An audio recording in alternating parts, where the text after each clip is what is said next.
여러분 안녕하십니까? 9월 29일 이 목회학 패스토럴 디알러지 제4강을 시작하겠습니다. 우리는 지금까지 제1부에서는 목회란 무엇인가, 그래서 그 목회의 개념과 원리에 대해서 살펴봤고요.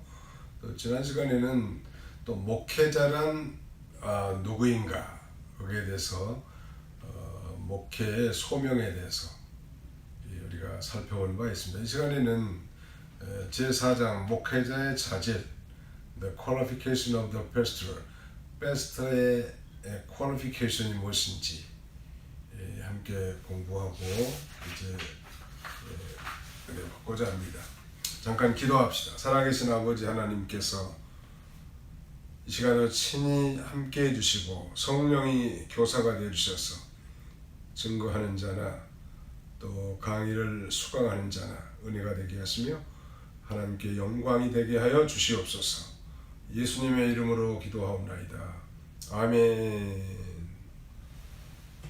목회자의 자질, 목회자의 자질을 준비하고 훈련하는 일은 중요한 일이죠. 자신을 위해서도 중요하고 또 나아가서는 많은 사람들의 유익을 위해서도 목회자의 자질을 준비하고 훈련하는 건 중요하죠. 그러나 무엇보다도 더 중요한 것은 하나님의 영광을 위해서 아주 절대적으로 필요한데 필요한 정도가 아니라 필연적으로 이렇게 자질을 준비하고 훈련하는 것은 필요할 것입니다. 왜냐하면 그것은 목회의 성공과 실패를 정하는 문제고 영혼을 살리느냐 그렇지 않느냐의 심각한 문제가 따르기 때문입니다. 그렇다면 이 먼저 목회자의 자질 가운데 기본이라고 할 수 있는 신학과 신앙적 자질에 있어서 올바른 신학과 신앙적 자질은 대단히 중요하죠. 왜냐하면 이 목회의 성공은 바른 신학의 기초 아래서 하나님과 동행하는 그의 영적 교제의 깊이와 친밀도에 의존하고 있기 때문입니다. 신앙 및 신앙적 자질에 있어서 그 첫 번째는 즉 목회자 후보생들에게 있어서 장차 목회자를 지원하는 그런 분들은 반드시 거듭남의 체험이 있어야 합니다. Born again experience, 거듭남의 체험이 있어야 되겠는데 그래서 이 구원과 복음의 진리를 확신하는 자라야 합니다. 바울 사도와 같이 다메섹 도상에서 소위 dramatic conversion, 극적인 회심은 아니더라도 확실한 성령으로 거듭난 체험이 있지 않다면 우리 목회가 성공할 수는 없는 거예요. 독일에서는 이 거듭남의 체험이 없는 자도 목사가 되는 경우가 있다고 합니다. 왜냐하면 좋은 자업으로 그렇게 인정이 된다는 거예요. 왜냐하면 독일은 그 종교세라는 것을 국민들로부터 받아서 정부에서 이 목회자의 사례비를 준다는 거예요. 적당한 이 교양과 그 다음에는 존경심 그리고 일정한 페이 이런 것들 때문에 거듭남의 체험이 없이도 주의 종이 된다면 결국 하나님의 교회가 살아날 수 없는 것 아니겠습니까? 미국의 유명한 그 18세기 전도자 D.L. 우디 목사님을 우리는 너무 잘 아는데 그는 나이 18살에 소위 born again 체험을 합니다. 거듭남의 체험을 하게 됐죠. 그리고 그의 어머니에게 이렇게 편지합니다. 1737년 2월 5일 저는 어머니의 아들로 이 땅에 태어났습니다. 그리고 18년이 지난 지금 1855년 4월 21일 저는 성령으로 거듭났습니다. 라고 이렇게 분명한 터닝 포인트, 거듭남의 체험을 이렇게 명시하고 있는데 이것이 중요한 것은 그런 그 확신이 그의 사역을 역동성 있게 만들어 주신 것입니다.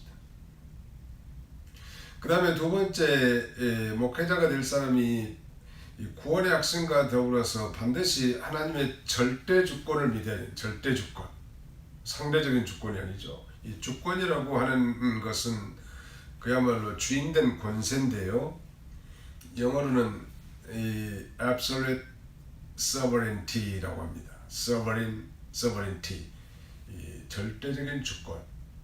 하나님께서 절대적인 하나님의 권력으로 자연과 만물과 인간에 대한 지배권이 오직 하나님께만 있다는 걸 뜻합니다. 우리 인생의 생사화복을 주관하신 하나님이라고 우리가 기도하는 것은 그분의 절대 주권을 인정하는 것이죠.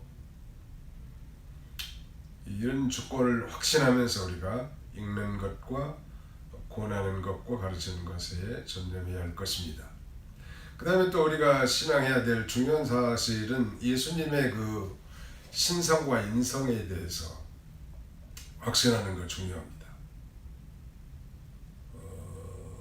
초대교회 만연한 이단자들 가운데 하나는 바로 영지주의 아니겠습니까? 이 영지주의는 영혼은 거룩하지만 물질은 악하다, 이런 그 사상인데, 그러므로 어떻게 이 하나님이 이 악한 그 물질을 입고 이 땅에 오겠느냐 이렇게 주장함으로써 예수님의 인성을 정면 부인하고요. 또 이 교회선 시대에도 이 아리오스파라고 하는 이 정파는 예수님은 최초로 창조된 가장 뛰어난 피조물이라고 주장합니다. 그러니까 예수님의 신성을 부인하는 거죠. 여호와의 증인이나 안상호 하나님의 교회나 이만희의 신천지 다 예수님의 말하자면 신성을 부인하는 거예요. 반면에 예수님의 인성을 부인하는 이단에는 이 초대교회에 침투한 그 영지주의자들과 4세기 말에 아폴리니우스가 하나님의 악한 인간의 몸을 입고 올 수 없다고 이렇게 주장을 하는 건데, 아리스파는 AD 325년 니케아 종교회의에서 이단으로 정제됐고, 이 아폴리니우스파, 즉 예수님의 인성을 부인한 아폴리니우스파도 4세기 말 주후 381년 콘스탄티노플 종교회의에서 이단으로 정제됩니다.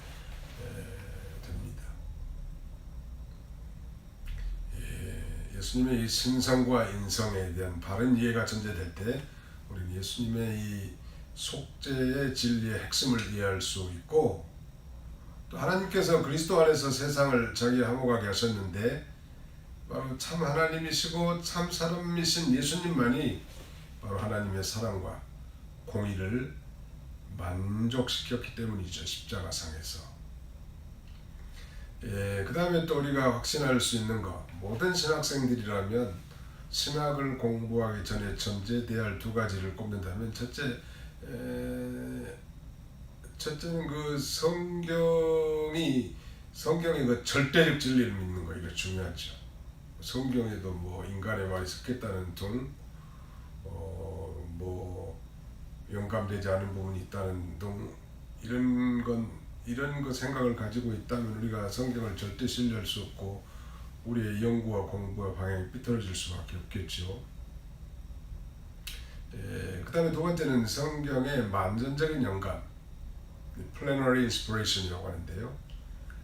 이것은 유기적 영감과 축자 영감설과 일맥상통합니다. 유기적 영감설, 여러분들이 다 조직신학에서 배우겠습니다만, 성경의 기자인 성령께서 기자들을 사용하실 때 그들의 기질이나 특징, 문체 이런 것들을 다 사용하실 때 오류 없이 기록했다고 하는 설, 그게 바로 이제 유기적 영감설이고 완전 영감설이. 반면에 축자 영감설은 각 주에도 우리 교환에 써놨습니다만 글자까지도 하나님 영감으로 기록됐기 때문에 오리지널 이 성경을 가리킵니다. 사본이 아니고 원본 말이죠. 단 한 글자도 한 문장도 틀림이 없고 결코 오류가 없는 사실이라고 주장하는 성경관입니다. 우리 conservative domination, 즉 보수교단에서는 보편적으로 다 유기적 영감설, 완전 영감설, 축자 영감설 이렇게 믿습니다. 우리를 비난하는 자들도 있죠. 죽자인 감설에 대해서. 그러나 우리는 그 성경의 그 원본이 바로 성령으로 감동된 완전한 하나님의 말씀이고 오류가 없음을 이렇게 확실히 믿어야 된다는 것. 그 다음에 이제 다섯 번째는 목회의 대상으로서 인간을 바로 이해하는 것 중요하죠. 목회자의 지금 자질을 공부하고 있는데요. 이 인간은 하나님으로부터 그분의 형상으로 지음받은 그런 존재죠.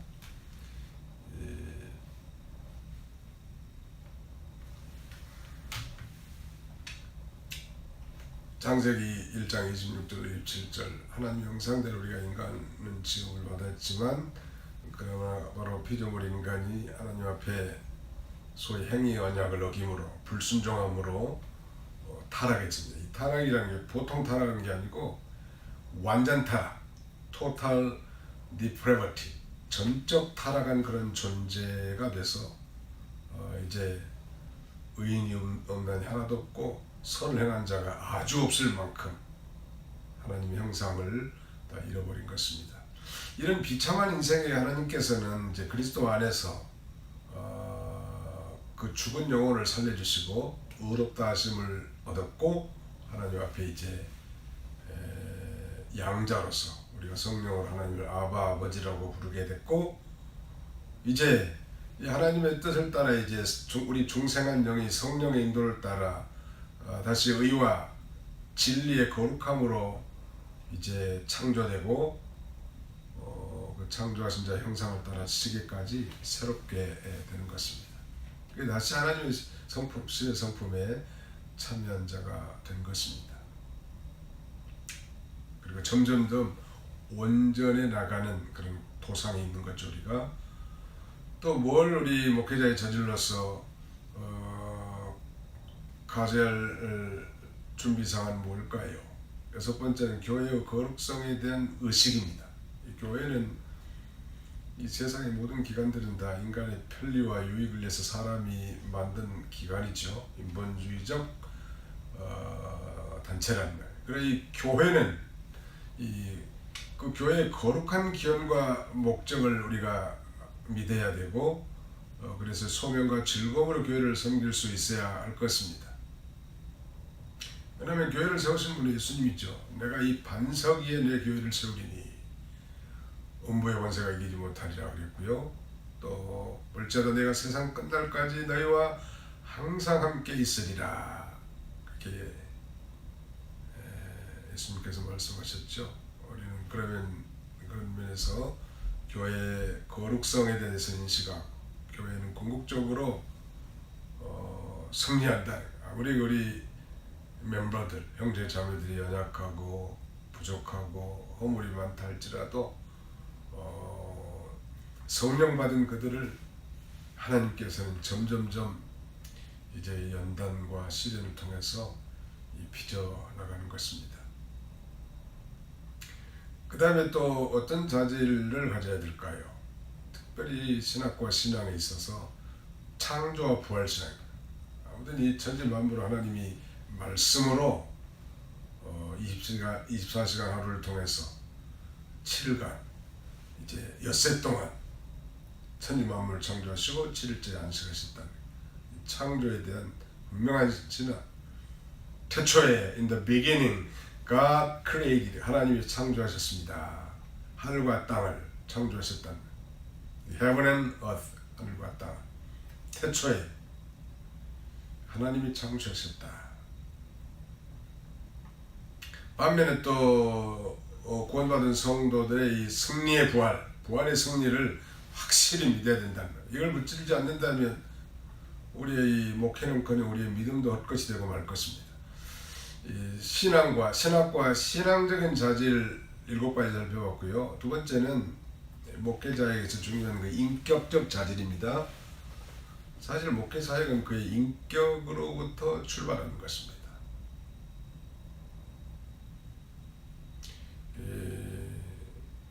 그래서 인격이라는 건 사람으로서의 품격을 말하는데 사실 우리 목회자가 행동하고 가르치는 것보다 더 중요한 조건이죠. 그리스도인의 생활은 가르침을 받는 것이기보다는 오히려 영향을 받는 것이기 때문에 인격이라는 게 중요하다. 인격적 자질을 갖추는 것이 아주 중요합니다. 여기 지금 성경에도 목회자의 그 인격적 자질, 품성에 대해서 디모데 전후서나 디도서에 여러 가지로 언급하고 있는데요. 참고해 주시고 여기서는 몇 가지 지적한다면 인격적 자질로서 먼저 영적인 열정이 있어야 합니다. spiritual passion이라고 할 수 있겠는데, 왜냐하면 우리가 영혼의 주인이신 하나님을 열정적으로 사랑해야 된다는, 마음을 다하고 성품을 다하고 뜻을 다하고 힘을 다해서 아니 목숨을 다해서 사랑해야 된다고 말하고 있고, 인간의 영혼들 향한 또 열정이 있어야 되겠죠. 즉 다른 사람들의 영혼을 바로 나의 영혼과 같이 뜨겁게 사랑할 줄 아는 그런 리더가 되어야 할 것입니다. 그 다음에 도덕적인 정직성.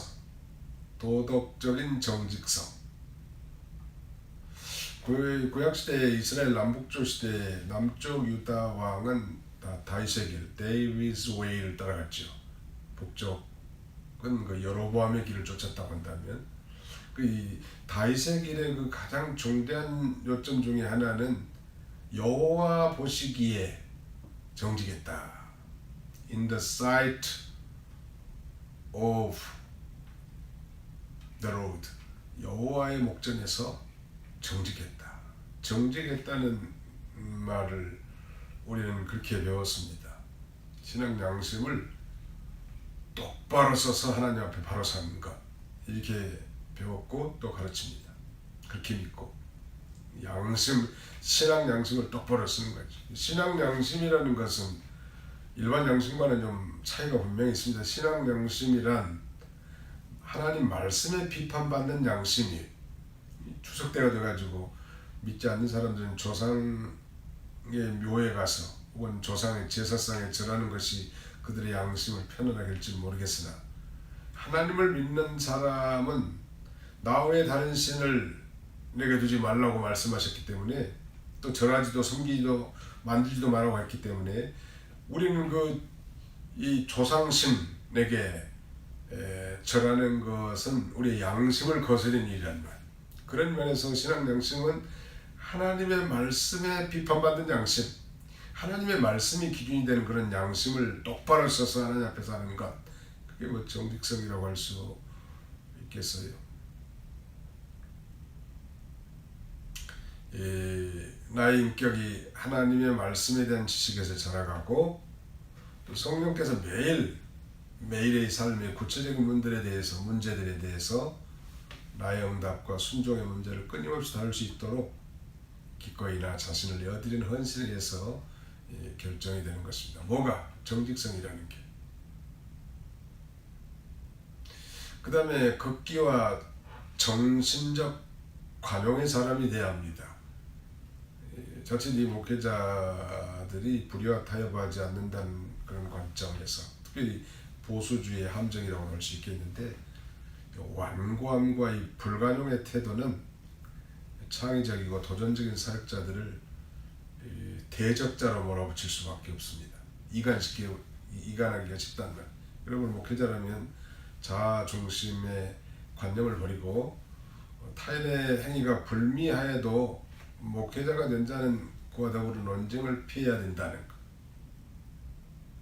그리고 정말 과연 자기와 반대되는 생각이지만 그것이 과연 하나님의 말씀에 배치되는가, 아니면 하나님의 뜻에 합당하는가, 그것을 따라서 우리는 언제든지 순종할 준비가 되어 있는 그런 관용 정신이 있어야 할 것입니다. 아무리 우리 배운 대로 불치하문이라는 말이 있는데, 아랫사람에게 물어본 것이 결코 수치가 되지 않는다는 말 아니겠습니까? 누구든지 하나님의 뜻대로 말하고 행동하는 것은 언제든지 받아들일 수 있는 그런 넓은 가슴이 필요하다는 것. 또 그리스도를 위해서 사람을 그리스도에게 인도하려고 하다가 핍박당할 수 있는데 그때도 감심으로 받는 것이 우리 목회자 등자의 의무고 책임입니다. 거기 뭐 논쟁을 해야 된다든지 뭐 싸운다든지 그럼 벌써 이미 실패한 거 아니겠습니까? 네 번째, 인격적인 자질에 있어서 네 번째는 뭐 겸손한 태도죠. 왜 겸손해야 될까?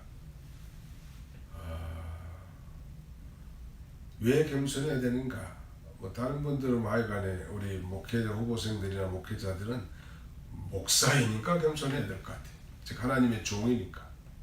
창조주 하나님 앞에 어떻게 피조물이 우리가 교만할 수 있겠는가? 하나님의 은혜를 많이 깨달은 이 목회자 후보생이나 목회자들이 결코 교만한 태도는 이 사역과 결코 어울리지 않습니다. 또 우리가 목회하다 보면 교인들이 칭찬하기도 하는데 교육자들을 교인들은 대개 그 목회자의 그 장점 보이는 그 장점만 보고 칭찬하는 것이기 때문에 조심해야 합니다. 사실 우리는 누구나 다 자신만이 아는 아니 하나님과 자신만이 아는 그런 숨은 부끄러움이 많은 자고 또 그런 그 부끄러움을 사유함 용서받은 은혜로 그런 하나님 앞에 큰 복음의 빚진 자들이기 때문에 항상 겸손을 해야 합니다. 그렇지 않으면 교인들의 동정을 잃어버리고 결국 지도력을 상실할 수도 있는 것입니다. 늘 충성하는 생활, 인격적인 자들이 있어서 두말할 것도 없겠죠.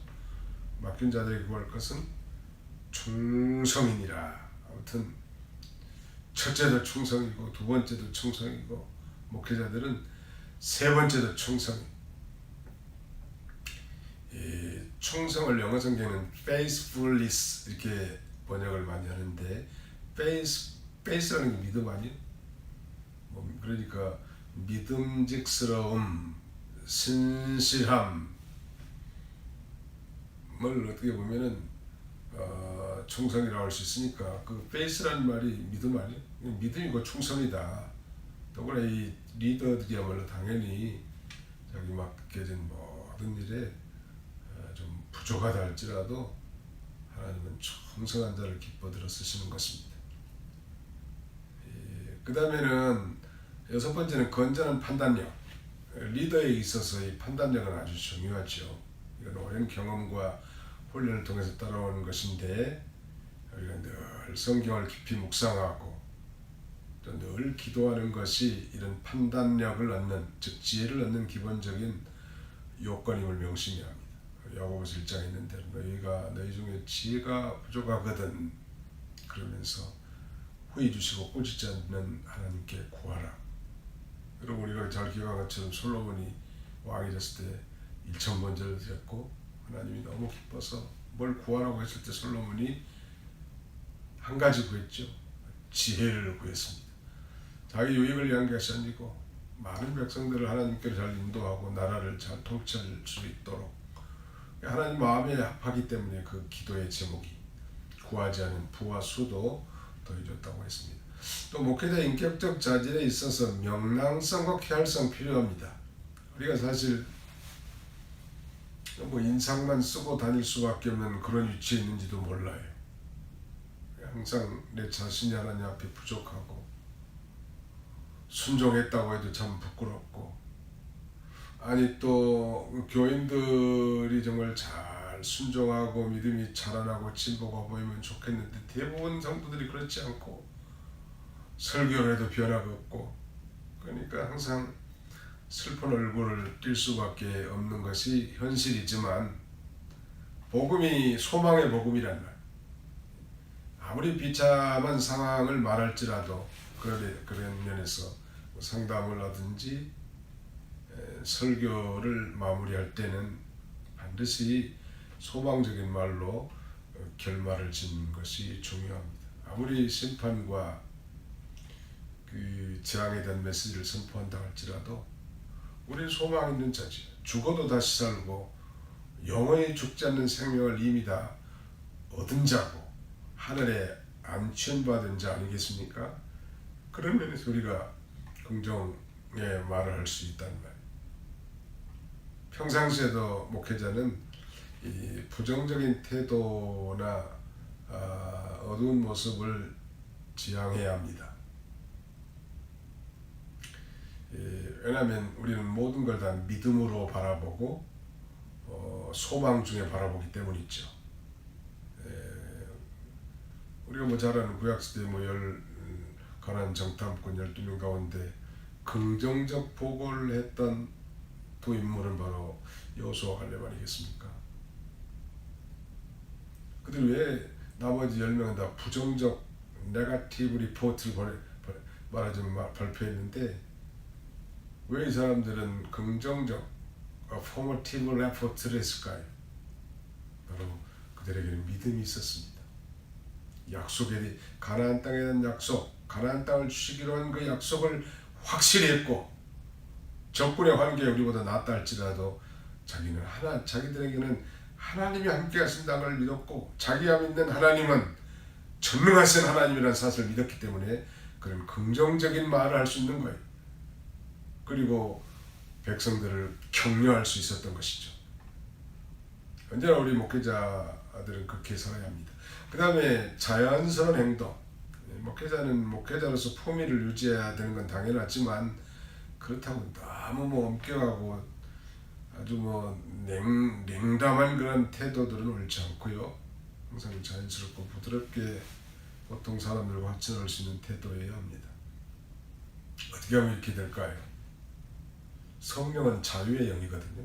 기도 많이 하고 영적 세계, 사랑의 세계에 들어가면 좀 자연스러워지는 것 같아요. 기도가 부족하고 말씀의 묵상이 좀 시원치 않고 그럴수록 사람이 더 굳어져요.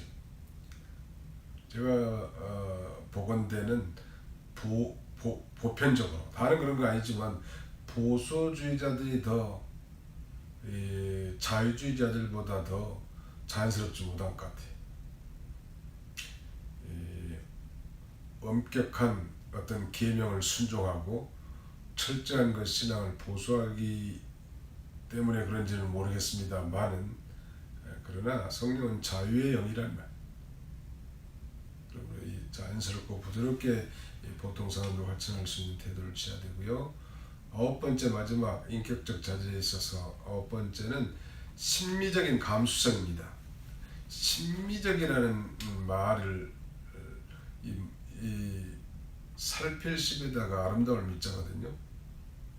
심미적이라는 걸 각종에다 제가 써놨습니다만 심미란 말은 아름다움을 살펴 찾은 그런 의미로 소위 이런 학문도 있는데 이걸 소위 심미학이라고 합니다. 심미학, 자연과 인생 그리고 예술에 담긴 아름다움의 현상이나 가치, 체험 따위를 연구한 학문을 심미학이라고 하는데 그런 면에서 심미적인 감수성이 있어야 되는 목회자가 목석이 돼서는 안 되죠. 어디 가서 말도 제대로 다른 사람과 섞지 못하고 화합하지 못하고 미국에서 어떤 그 기독교 신문을 봤는데 목사와 목사 이런 그 컬럼이더라고요. 앞에 있는 목사는 그 7목자의 스승사자인데 뒤에 있는 목사는 나무 목자의 죽을 사자더라. 상당히 의미심장한 얘기입니다만 아무튼 목회자도 사람이죠. 아름다움을 감상하고 또 사랑하는 심미적 인물이 되어야 합니다. 우리 동양인들은 그 공자의 영향을 많이 받아서 그런지 표현력이 너무 움츠러들어 있죠. 표정이 서양인에 비해서 덜 밝고요. 요새는 조금씩 달라져 가고는 있긴 하지만 아무튼 저도 마찬가지입니다. 우리 일상에서 아름다움을 음미하면서 사역에 나가야 한다는 거, 또 목회자는 하나님이 행하신 일들, 사람들과의 교제, 창조 세계에 대해서 그 아름다움을 음미할 때 더욱 목회에 활력을 얻을 수 있고 하나님께서는 이 자연계시 속에서도 하나님의 그 놀라움을 발견할 수 있게 하지 않았습니까?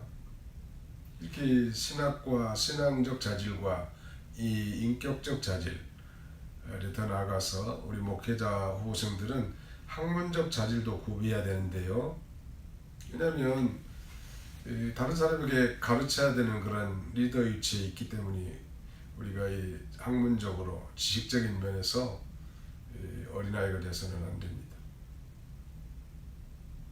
어떤 목사님 우리가 신학교 다닐 때 목사라고 하면 세상 일에 대해 세상 것들에 대해서는 세상 원리에 대해서는 만물 박사가 돼야 된다. 그런 말씀을 하는 교수님의 말씀을 들은 적이 기억이 납니다. 아무튼 지식적인 면에서 어린아이가 돼서 안 된다는 거. 그 열심히 할 때 성령께서 우리를 도우시는데 성령은 우리의 게으름을 결코 허락하지 않습니다. 부지런한 자에게 하나님의 성령께서 강하게 역사하세요. 내가 능력 있는 자에게 능력을 더하신다고 했는데 하나님께서는 우리가 전하는 위대한 하나님의 메시지, 즉 설교를 통해서도 영광을 받아야 되기 때문에 우리가 학문적 자질을 잘 갖추어야 합니다. 신학적으로도 모든 분야에다 지식이 풍부해야 되죠.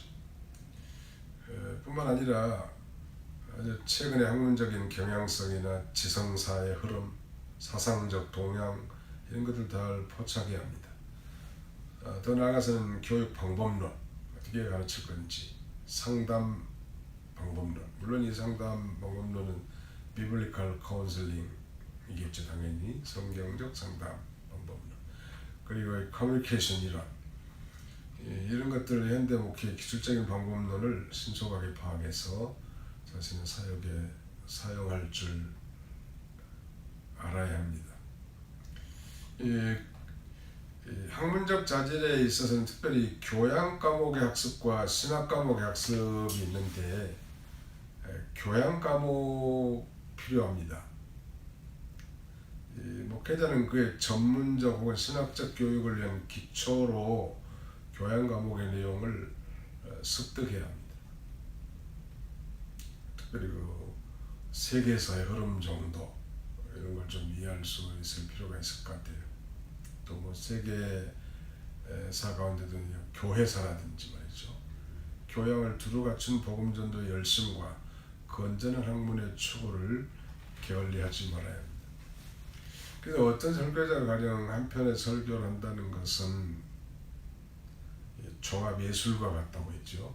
자신이 자라온 성장 과정, 자신이 깨달은 복음의 이 진리의 그 열정과 폭 이런 것들이 다 설교에 다 묻어나는 거죠. 또 자신의 삶과 인격 다 거기에 포괄적으로 다 포함되어 있죠. 배움의 정도. 무식한 이 목회자 앞에 지성적인 그리스도인이 오래 견딜 수 있을까? 그건 쉽지 않을 것 같습니다. 적어도 자기가 얻을 수 있는 최소한의 영적인 지식과 지적인 그런 갈망이 그들에게는 있거든요. 인간의 욕망을 추구해달라는 얘기가 아니라 우리 교육자들이 교양 과목도 소홀하지 말고, 만약에 그걸 소홀히하면 이 폐쇄성의 위험을 처할 수밖에 없고요. 총괄적인 목표를 할 수 없는 거예요. 심지어는 이 교양 과목의 학습에 대한 지식 탐구를 이건 세속적인 것이야 하고 이렇게 이원론적으로 판단하고 거기에다가 장막을 쳐버린다면 이 복음의 그 역동성에 말하자면 제한을 가는 거나 마찬가지죠. 일단 신학 과목의 학습, 역사적으로 신학 교육이 충실하게 이루어져야 됩니다. 아무튼 이 신학교가 얼렁뚱땅 3년 혹은 뭐 7년 공부해가지고 강도사 필사하고 목사 안수를 받았다면 그가 신고하는 교회나 그가 맡은 파트가 제대로 성숙하거나 변화의 역사나 발전의 가능성이 없어요. 그래서 이 신학 교육을 철저하게 할 뿐만 아니라 또 배워야 돼. 역사적으로도 신학 교육이 충실하고 바르게 이루어진 시기에는 교회가 부흥했고요. 그 반면에 신학 교육이 시들때는 교회도 침체되었습니다. 성령님께서는 잘 훈련된 사람을 사용하길 원하시고 정상적인 교회도 잘 훈련받은 목회자 후보생들을 청빙하기를 원하죠. 영감과 영역이 출중한 그런 인물들이 이 시대에 필요합니다. 그래서 깊은 기도와 하나님과의 독대, 대면의 시간, 이 깊은 하나님의 말씀의 묵상, 그리고 자기들 하나님의 뜻에 순종, 자기가 맡긴 모든 부분에 대한 충성심, 이런 데서 영감과 영역이 나타나는 것입니다. 그때 당하는 고난이 있을 텐데 그 고난을 또 감수해 나가는 것이죠. 신학교육의 모든 교과는 목회를 위한 원만한 교육을 하기 위해서 결합되어 있습니다. 우리 지금 신학원 3년 과정 공부하는 사람들은 다양한 과목을 체험할 텐데 이 목회학도 일종의 목회신학이라고 그랬죠. 실천신학의 한 부류입니다. 신학의 4대 부류는 첫째 주경신학이라는 게 있고, 두 번째는 조직신학, 그 다음에 세 번째는 주경신학, 역사신학을 우리 교회사라고 말하죠. 주경신학, 역사신학, 조직신학, 마지막 실천신학. 이 네 가지로 나눌 수 있죠. 뭐 하나 어떤 사람들은 다 붙이기도 합시다. 현대신학이라. 네 개로 나눈다면 주경신학은 원문을 연구하는 것이죠. 그래서 하나님의 본뜻을 찾아내는 것이라면 마치 광부가 광산에서 금을 캐는 것이 바로 이제 주경신학이고요. 그 다음에 그걸 이제 역사신학은 그 역사를 진행해오는 그런 과정에서 나타난 신학이라고 할 수 있고, 조직신학은 말 그대로 체계화시키는 것이죠.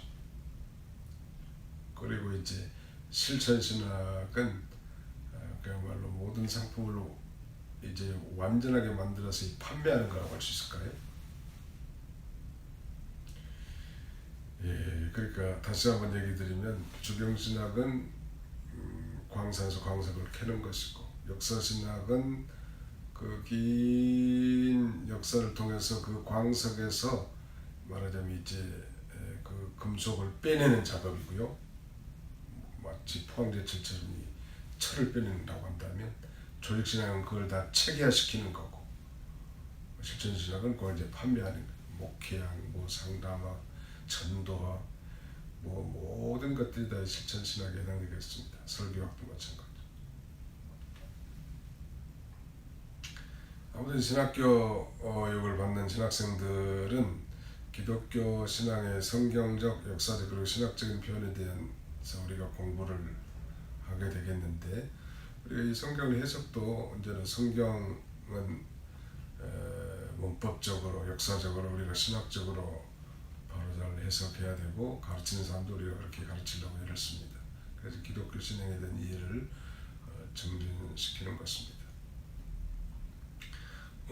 신학교육은 신앙과 실천으로 결합하는데, 그렇게 훈련된 목회자는 자신의 인품의 이 전통들을 통합해서 교인들을 신앙과 행위를 겸비한 성도로 인도해 나가는 것입니다. 목회자에게는 현명한 이해와 가르침, 하나님의 진리의 말씀의 적용, 그리고 전달하는 능력이 요구되기 때문에 교육적이고 학문적인 측면은 목회자에게 대단히 중요합니다. 하나님께서는 그 능력을 보여주시기 위해서 우리 약한 자를 택해 주셨죠. 또 약한 자를 사랑하신다는 점은 사실이지만, 그럼에도 불구하고 그들의 학적 준비를 소홀히 하라고 하는 건 아니에요. 사역자들은 지적으로 하나님의 진리를 효과적으로 흡수해서 의사소통을 할 수 있어야 합니다. 하나님의 능력의 힘이 큰 것이 하나님께만 있고, 사람에게 있지 않게 함을 알기 위해서 이 보배를 질그릇에 뒀다고 했는데, 또 우리를 택하신 것도 약한 자를 택해서 강한 자를 부끄럽게 하신다고 했는데, 그렇다고 해서 우리가 이런 놀라운 자질을 준비하는 것이 즉 학적 준비를 하지 말라는 얘기는 아니라는 거죠. 마지막 이제 실천적인 자질 네 가지를 지금 좀 살펴봤죠. 신학과 신앙에 대한 자질, 그 다음에는 인격적인 자질, 세 번째는 학문적인 자질이고, 마지막 이제 목회자의 자질에서 필요한 것은 실천적인 자질이 필요합니다. 거기 세 가지를 언급해 놨는데요. 첫째는 비전 확립과 창의력 개발. 지도자가 되기 위해서는 건전한 신학 토대 위에 분명한 비전을 제시할 수 있어야 합니다. 또 건전한 신학의 토대 위에 창의적인 믿음과 결단을 가지고 위대한 목회 사역에 대해서 자신을 헌신하고 또 즐거움으로 그 사역을 감당하는 일에 도움을 제공합니다. 물론 창의력 개발이라고 했기 때문에 전통을 무시하는 건 아니죠. 우리 좋은 전통들을, 성경에 합당한 좋은 전통들은 계승하되, 성경에 배치되는 혹시 전통이 있다면 성경 말씀에 따라 우리가 개혁해 나가는, 그러면서 우리가 개혁주의 아닙니까? 더 나아가서는 이제 창의력을 개발해 나가야 된다. 늘 그 자리에 우물한 개구리식으로 그 자리에만 머문다면 발전을 기대하기 어렵지 않겠습니까? 그러니까 비전도 막연한 세상 사람들의 욕심을 추구하는 것은 꿈이 아니죠.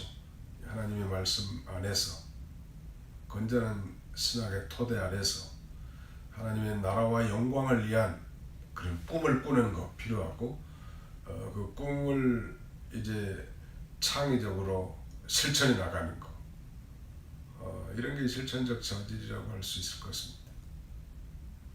또 이론과 실제를 겸비해야 되겠는데요. 실천적 자질에 있어서 목회를 위한 교육은 이론과 실제 두 가지를 다 요구하죠. 실행이 없는 신앙은 내용에 있어서 참된 기독교 신학이 아닙니다. 가령 설교하는 목회자라면 설교하게 대한 분명한 이론을 가지고 있습니다. 그러나 그것 가지고 부족하죠. 실제로 이제 설교 준비도 하고 설교를 회중 앞에서 또 자기가 맡은 파트에서 이렇게 실행하는 거, 이거 아주 중요합니다. 우리가 지금 시도를 잘 못하고 있는데, 강도사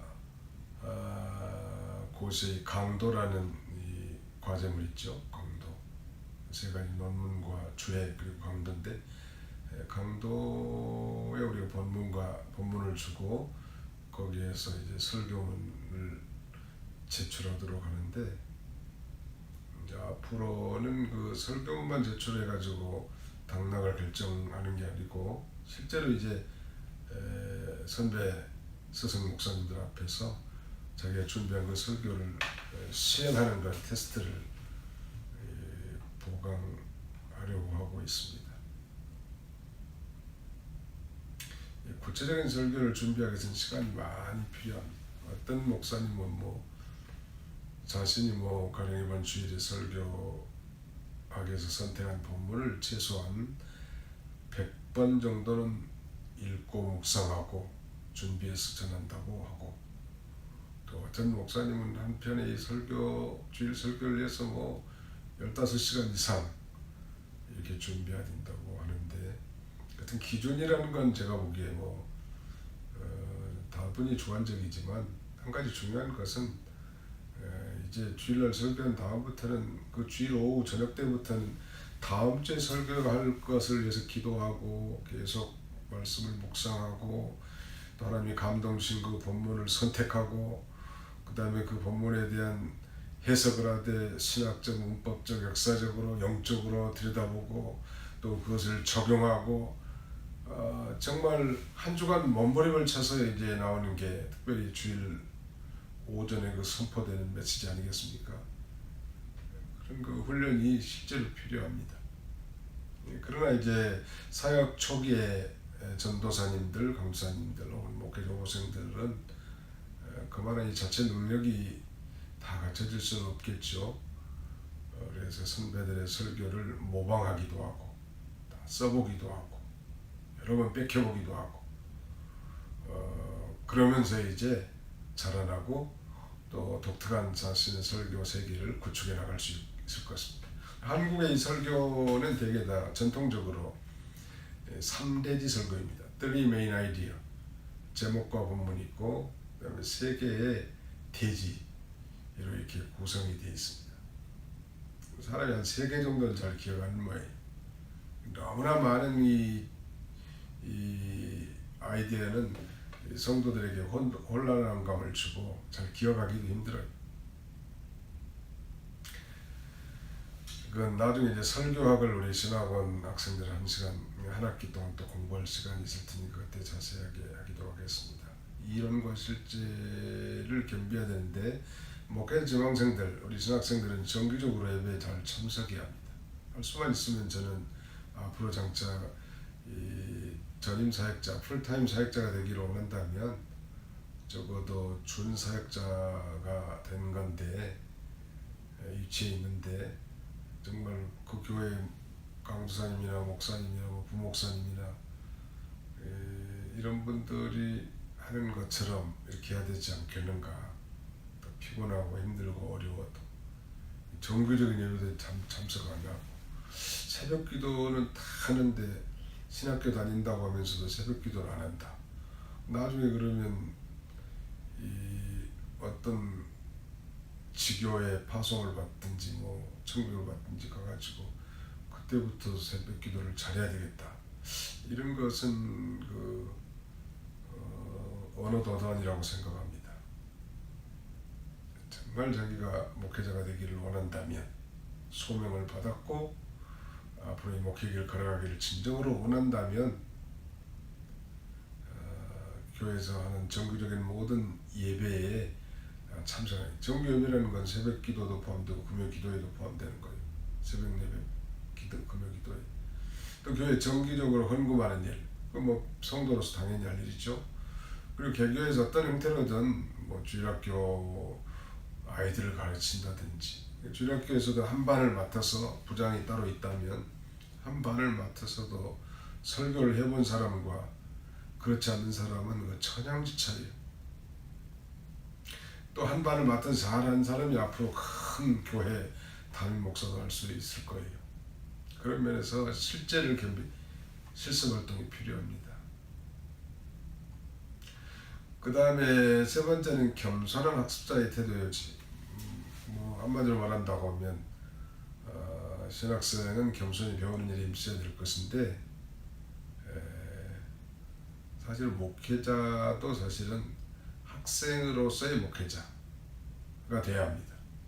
신학교 3년 배웠으면 이제 모든 게 끝난 게 아니고 사실은 어떤 뭐 방향만 제시해 주는 거 아닐까요?